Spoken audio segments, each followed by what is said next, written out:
All of the views and opinions expressed here are those of the individual speaking and may not be representative of Koenig American. At times, language may be considered vulgar. Listener discretion is suggested. You are now listening to the Koenig Behind the Wheel podcast.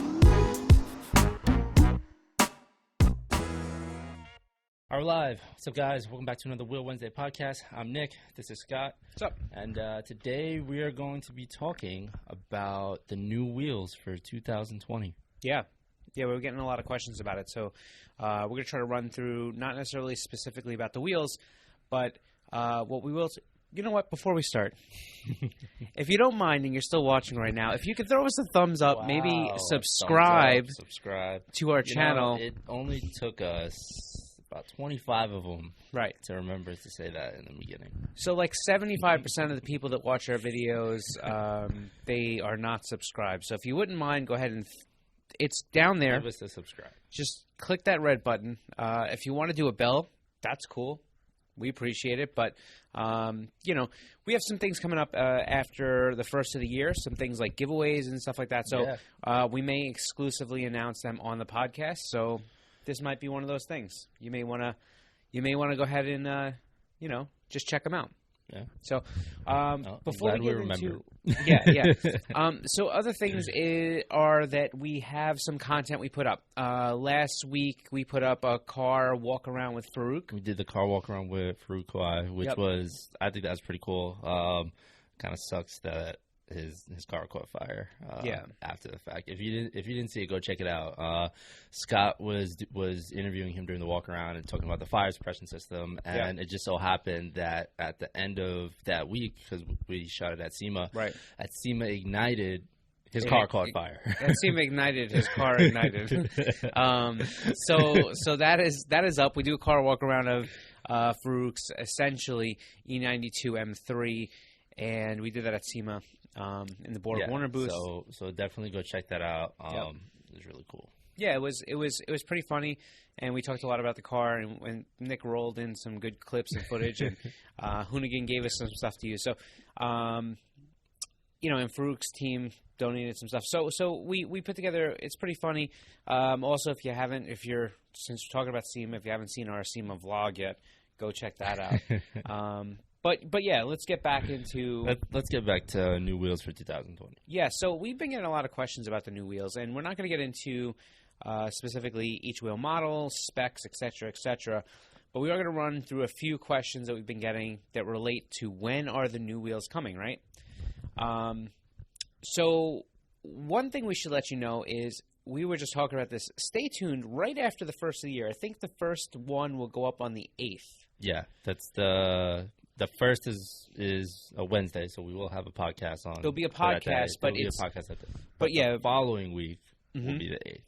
Yeah. So the following week, I think on the 8th, what we're going to do is we're going to start. First off, we'll do a podcast and we'll show you all the new wheels in person here on the podcast. I mean, yeah, we've had some specs up from SEMA, but we'll have them under real lighting and right here, and we'll pick them up, turn them around, tell you about some things that you would not have gotten from just the new for 2020 page or from some of the SEMA clips. Right. Then every week after that, for the first couple weeks, we're going to. Well, I mean, really, there's only if we're just going to do Koenig, it's two wheel models. Right. But we're going to show you the wheels. We're going to go into detailed on the specs of the wheels, and we're going to try to give you some information. So if you have any questions about the new wheels, specifically like the wheel models or what specs we're building, or etc., put those questions down below. We'll make sure that we jot them down and bring them to you when we do those podcasts. And we'll have the specs here. I know what they are already. We've made them already. And we're hoping to get them on the website probably that first week of January. So you'll be kind of one of the first to see what the deal is, and we'll go into depth on that. Cool. Yeah. So let's talk about some questions about the new wheels. I've heard this so much. I'm not going to spend a lot of time on it, but people say, when are the new wheels coming? Why is it taking so long? What is the deal? All these different things. I mean, where are the weights? wear this. Wear, I mean, like, yeah, and right? some of these questions we've answered before, like in previous podcasts, like or the go lives, which we do, or when we go live, yeah, which we do every Wednesday on Wednesday Instagram, now. So and Facebook, yeah. So while you're watching this, we either did a live or doing a live. Usually around 3:00 we do it. So yeah, around 3 Eastern. So if it's past 3 and you're watching this on Wednesday, go to our Instagram. It's up on our Instagram. And well, if it's before, right?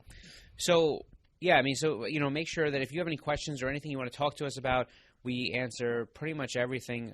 We've been going live sometimes for up to 45 minutes on Instagram and Facebook. So make sure that is the spot where if you're kind of interested in seeing some of that live content that you, if you follow us over on those channels, you may want to hit that notification bell, right? Because that's the part where we'll tell you that we're going live.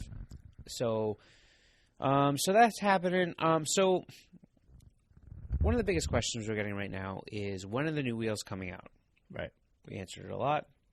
You want to answer it? Was it March? Yeah. March. Okay. I mean, March. You're here for all the I was thinking about that. I was like, wait, no, not January. Yeah, March. Okay. Yeah, so the new wheels will be out in March.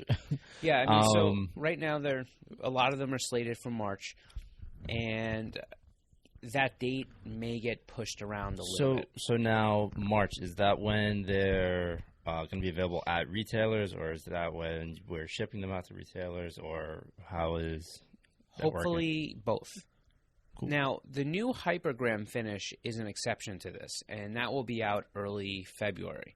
And the reason is because it's not a brand new wheel. It's just a new finish. So the wheel is already being produced and manufactured. So all you have to do is just finish it. Right. We add a new finish there. So cool. So that will be out early February. So stay tuned and look for that. The new wheels, they're slated for March, and this is what happens. So try to give everybody some context into why it sometimes takes, especially in a launch year on a brand new wheel model, why it takes so long, and why is it a little bit, after. So we debut wheels at SEMA. Right. Okay. So that means that we start working on wheels roughly in April. It takes about that long to be happy with a design and get it done to the point where we know what specs, we've checked all the calipers, we've developed a wheel to certain specifications like load ratings and et cetera. Okay? And so it takes about that long from April until November when we get to SEMA to get the wheel specs ironed out, wheel drawings approved, start producing molds, finish the wheel off, get tests done on the wheel, get the wheel shipped in here to show you at SEMA. Right. But the way it works primarily is that we start out, I mean, remember that we have multiple brands and we have a good amount of wheels in each brand. And when we start out producing these wheels, the one thing that we do is we have to get like all the first sizes that we want to show up at SEMA done first. So those molds, everything gets prioritized. So we have samples. So the ones that you have on display, you got to get the proper sizing for those, and then whatever cars you have that are gonna have those wheels on it, you need the specs for that car also. If we're using a car, but like right. In other words, for example, like this year with the Hexaform and the Countergram, we have two profiles, so we had to get both profiles, the A and B profile had to get done, and we had to get them finished, and we had to get them here before SEMA so we could show the samples. Right. So those got prioritized. Then we start working on all the other drawings and everything that we need to do for the entire range of the wheel.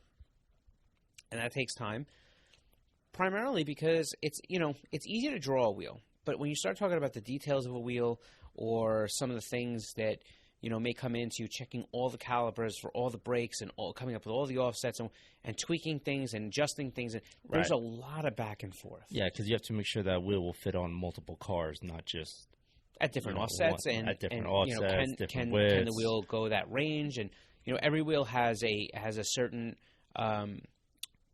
kind of depth or range that it can go through, right? And there's various things like, wheel inserts and different things that allow us to change what a wheel is developed to specs-wise. So question, you mentioned load rating. So the load rating, I guess you do like the max load rating possible on it to see if it'll go towards like a certain car, or will like different... Well, no, I guess it doesn't make sense. Different ones wouldn't have different load ratings on them. Sometimes I guess why this maybe like if it's like different size. Yeah, I mean sometimes they do. So we decide what load rating we want before we develop the wheel. Right. And the wheel is made, and our max load rating is kind of the max that we're saying is okay to put it on a vehicle. The wheel, in theory, well, I mean it does. The wheel will hold more. Then will hold more static weight than that, but that's not the point. The point is that max load rating is the most that we're going to say that is okay, that's safe to use on the car. We'll do a whole separate one on load rating where we'll kind of explain what load rating is. Right. But one of the things about load rating is that you have to understand that that's per wheel, and it's not necessarily per corner. So I thought we spoke about this a few times. Yeah. Make sure that when you're using a max load rating, you try to configure what wheels will work on your vehicle, that you're finding the heaviest axle weight, dividing it by 2, and making sure that your wheel falls within that spec. Anyhow, so it takes a while to get these wheels. Yeah, months. Done. Yeah, many months, right? And then you finally get them done. And then, you go through testing, get everything queued up, and remember that we're making the brand new wheels for the first time. We're also continuing to manufacture everything else. All the other wheels. So. Right. And so, what happens in the beginning part of the year? All the race seasons, all the track guys are starting to gear up. Yep. Tax season rolls up. People are starting to take their car out, and they've been under winter for a few months. In the springtime. So what happens? Everything gets busy, and we have to put everything into production kind of ahead of time. It's just and we try, but there's just we have a lot of SKUs, and we build a lot of wheels, and we build wheels for other people, private label, and everybody wants their wheels around the same time. So things just get busy. So in a launch year, especially right now, what ends up happening is the wheels tend to get delayed, and the launch wheels tend to get pushed a little bit further down the road, just because. Because you're trying to keep up with all the we're production. trying to do everything and get these wheels launched. And then, listen, every once in a while you do hit little snags and different things. And, and obviously we have almost 40 years of resolving them. And, yeah.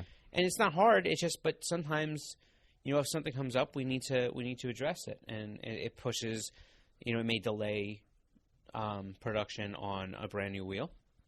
So that stuff happens. So, that's why it's taking just a little bit long, and we understand everybody wants their wheels, and we wish that we could have them a little bit sooner, but launch years sometimes can get longer, and if we have a delay, it tends to happen right in the beginning. Yeah. Those things. I'm trying to think what else we had question-wise. People said, they were saying, why are the wheels coming so late? When are they coming? Not for nothing. I think March is a pretty decent time for as them long as they show up to be out, because it's the springtime. Yeah. Like you said, everyone's going to be taking their cars out from storage, or wanting a new set for the summer. That's when the meets start to really get live, especially up here in the East Coast, because it's so cold. Nobody wants to take their car out in this kind of weather. Yeah, you're 100% right. I'm just actually looking through because I thought there are questions. Nice. There were so many we get so many of them right now that I was just going to start to peek through and see if there was anything here. But do you see yourself putting either of the 2 new Koenig wheels we have dropping on the 350? Oh, that's a good question. I don't know. I like both new wheels, but I kind of like what I have on the car now. So I'm not really What do you sure. have on there now? I have Ultra Forms in the dark metallic one that graphite, and I run a 1910.5 rear and a 19.9 front, and it's just a good fit. I mean, I don't know. So I'm not really sure. There's a bunch of questions. I just don't know. I mean, they're not necessarily related to the brand new wheels. So I'm like, eh. Are they all? Can you sponsor me for your wheels? No. No. A lot of this stuff was related. You know, we just get a lot of questions every day. So there's a lot of them. But you know, check out the live that we'll do later today, and if you have any other questions, we'll be happy to answer them there as well. Yeah. Nice. Anything else going on? Or we're pretty good. I think that's pretty much it. Yeah. I don't know what I did with it. What's that? I was gonna show them the shirt that we got. I didn't wear it. We got. I'm gonna show them just because. All right. He's gonna show you a shirt. We got this from Super Street. Yep. That was the Week to Wicked shirt. Dope. So it has wanted to extend a thank you to the guys over at Super Street for sending this over to us. So it has like you can see our bronze freeforms on it. It's a cool car they did. It's dope. So nice little build. I like it. And if you haven't seen that little episode that we did on our podcast, we actually talk about the fact that Super Street's no longer printing magazines. You know, and we actually did put up a Q&A asking people what they thought about. Yeah, did you get anything back? Yeah, I got a few things back. You want to pull that up? Sure. I'm so bad with this stuff. It would be in our archives and stories on Instagram. Yeah, 2 seconds. I'm about to hand you this phone. I'll let you go find it. But let's see here. Oh, you have to go to the archives, right? Yeah. There we go. I got it.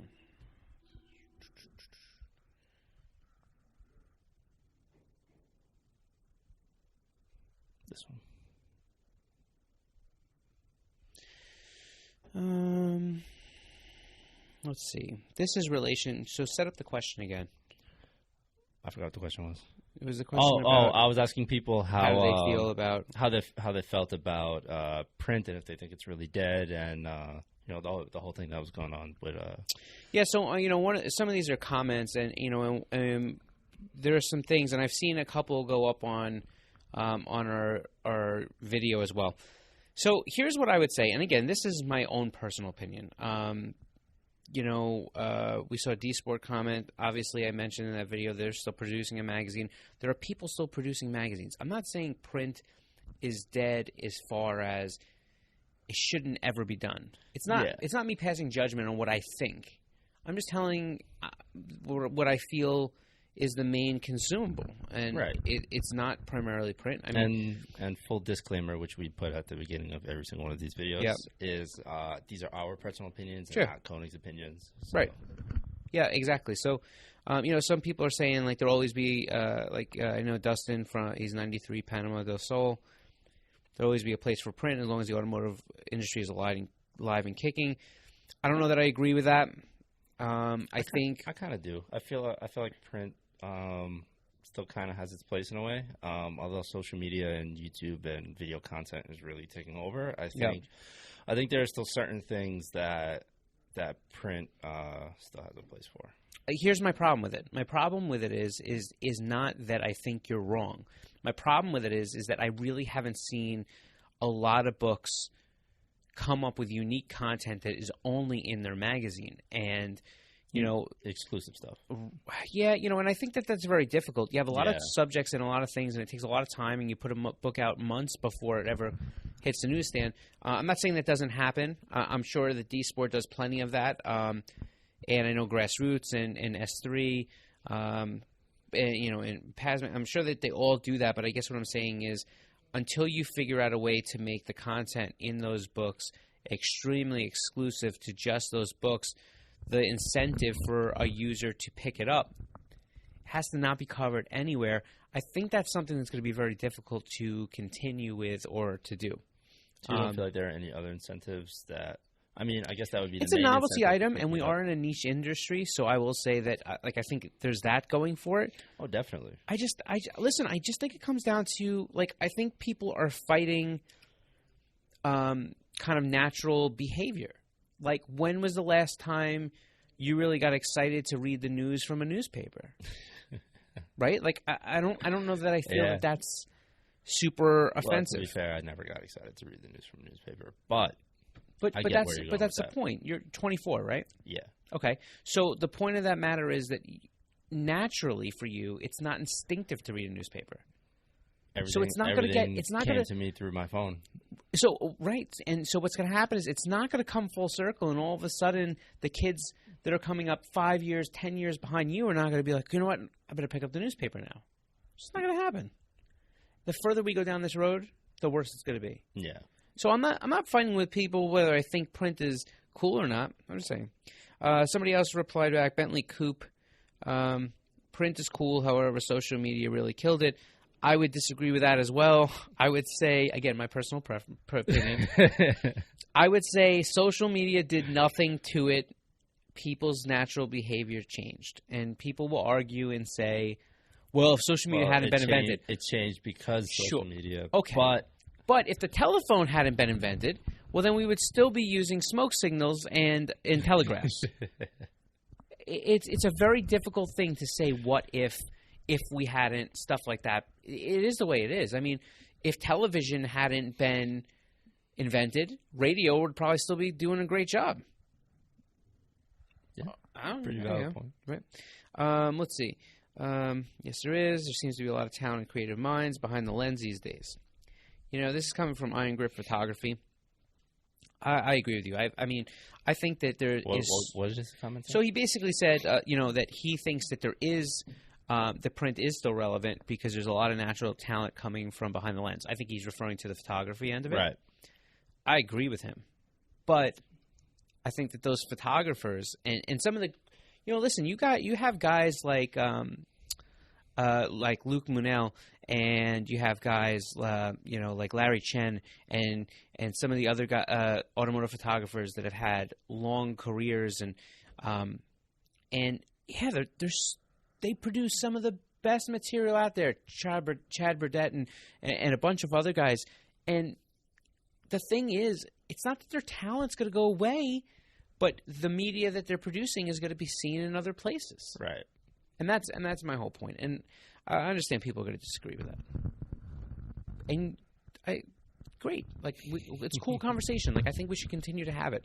And I'm not saying that there aren't books that do things very well. I'm sure that, D Sport does things very well. I know that, Mike Ferrer and that team, they work really hard to, pump out a book and do a good job and produce cool content. And they do. And I don't want to dismiss that. S3 does the same thing.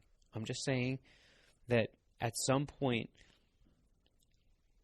people's natural tendencies for how they consume will continue to evolve, and magazines will only go one of two ways. Either they'll become the niche thing that, you get a lot of people that are really excited for, and they'll come up with exclusive content for that, or they'll probably be put out to pasture, not because of the type of quality they're putting out. Yeah, because the quality is still there, but just because it's not for some books. Well, yeah. But it's just because it's not the type of media that everyone is consuming, or the masses consuming. Yeah, something like that. So that was if you want to hop in, definitely check out that podcast from last week. Yeah, it's a really good podcast. I think it was titled "Print is Dead" or what? Super Street's Dead. Is Print Dead? Like something like that. Yep. I don't think we actually mentioned Super Street in the title. Oh, my bad. I'm trying to see if there's anything else. We jumped into that because of the shirt. Yeah. So that's exactly how we jumped into it. Yeah, I think that's pretty much it. I think we could wrap it up now. Yeah. So anyhow, if you are checking this out, make sure you head over to Instagram and Facebook around 3 p.m. Eastern today. We'll be going live and we will be conversing with you, talking to your answering any questions you may have. And it doesn't necessarily have to be just about wheels. You got something cool to say. Yeah. Happy to listen to it. And I don't know. Aside from that, listen, I want to wish you and your families a very warm, happy, and healthy holiday. And we will be with you on New Year's Day, but have a safe New Year's Eve. Can't believe that we're here at 2020 already. I know. I thought everything would be flying by now. So, I don't know. And everybody here at Koenig wishes you all the same. That's it, right? I think so. All right. So that's it for this one. We will catch you next Wednesday on New Year's Day. No. Next Wednesday is Christmas. Oh, my God. I forgot Christmas. Next Wednesday is Christmas. I don't even know. I'm like You're jumping ahead. I'm jumping ahead, right? You're 2 weeks ahead of the I'm game so right far ahead. But jumping ahead of yourself there. So we'll Christmas. see you on Christmas Day. That's right. All right. For more info on the podcast, head over to KonigWheels.com/podcast. Till next Wednesday. Peace.